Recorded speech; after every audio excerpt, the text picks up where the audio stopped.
Well, Andrea, it's been 10 years now. Just over 10 years ago, LD and HR were very good friends, but somewhat separated organisationally. Do you remember those first conversations that we had about LD and HR coming under one banner? Yes, we would kind of look at each other and go, this is crazy that we're sitting in two different parts of the organization. But I do remember in 2009, when restructuring was in the works, that was the time when we really sat down and said, what could this look like? And now's the time to pitch it. So looking back, what do you think were the big shifts that needed to happen at that time? Oh, one of the biggest shifts was moving from a single leader, as in the role of DOA, to a leadership team. And we needed to be able to share leadership toward a common purpose. In other words, could we lead forward together? How would we do that? So building powerful ministry teams became the vehicle. It gave us common concepts, common understanding, common language, while still allowing each team to create its own norms and its own processes to work together effectively as a team. That's amazing. Actually, I think Arjun speaks really well to this in terms of the impact of that in South Asia. Hello, everyone. Having an open dialogue in the team about own weaknesses was not so common for many teams. However, BPMT was the great platform where our staff were equipped to some extent to talk not just about the strengths but also the areas of weaknesses and work together on the developmental steps. It has been eye-opening for many teams to see their blind spots like lack of alignment, unresolved relational issues, lack of clarity in the common purpose of the team, etc. After the first BPMT training across the area in 2011, we also initiated team health survey based on BPMT principles once in 2 years as a follow-up initiatives to provide feedback regarding the health of the team.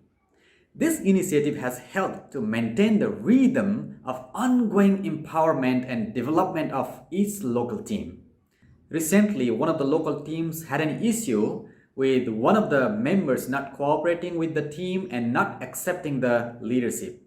This was affecting the overall team functioning. But when they received feedback about their team's health, they could identify the root causes of the issues and come up with a solution. And finally, they were also able to address the issues.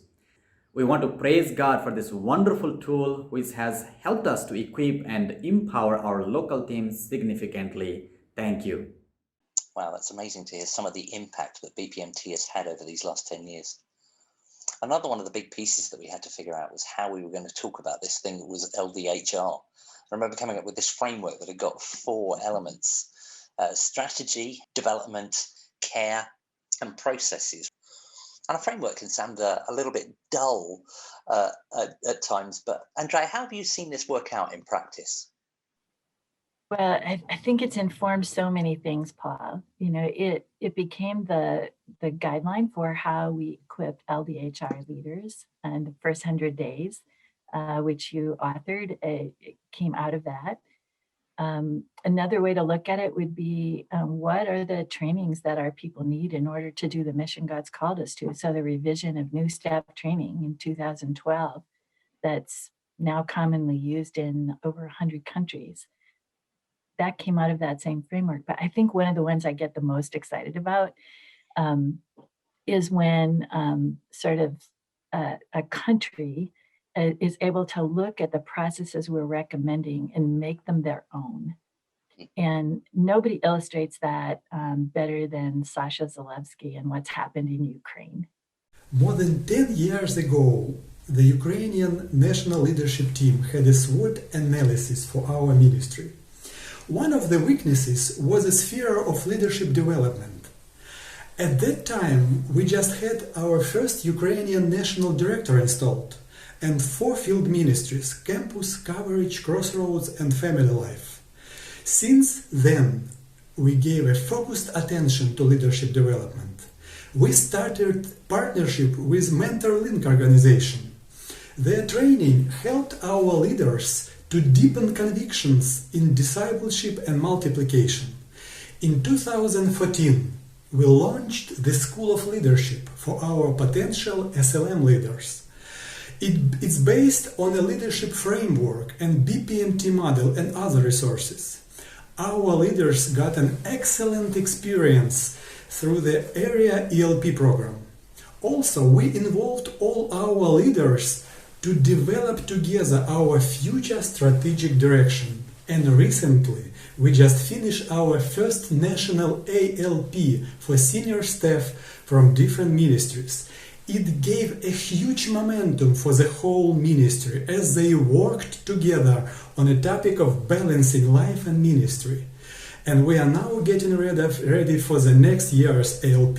As a result, we have seen that God has raised up a whole new generation of Ukrainian leaders. Looking back for the last decade, we clearly see that God has blessed our leadership development initiatives by transforming and expanding our ministry to help fulfill the Great Commission. You know, I love in Psalm 145, verse 6 in the Message, it says, "Your marvelous doings are headline news. I could write a book full of the details of your goodness." And that's how I feel about the last 10 years. I could write a book full of the details, transparent leadership selection processes, different training resources, new staff training, team leader training, national team leader, and new global leader orientation. But I think one of the best moments has been watching what's happened through COVID. Many LDHR leaders are also crisis managers, and there's many crisis managers around the world who've given endless hours to ensuring that we're doing the right things by our staff. And to them, I just want to say thank you. Thank you for the extra effort, right? And for me, just generally, I think this has been one of my highlights of the last 10 years. Just some of the quality people that we've got to serve alongside and kick around with at times. It's amazing. They are dedicated, they are committed, they are gifted, and they are collaborators. And I've just been delighted to watch them work. I want to say how much we appreciate each one of you and thank you. I love that verse in 1 Corinthians 15:58, "Be steadfast, immovable, always abounding in the work of the Lord, knowing that your toil in the Lord is not in vain." And that describes these people.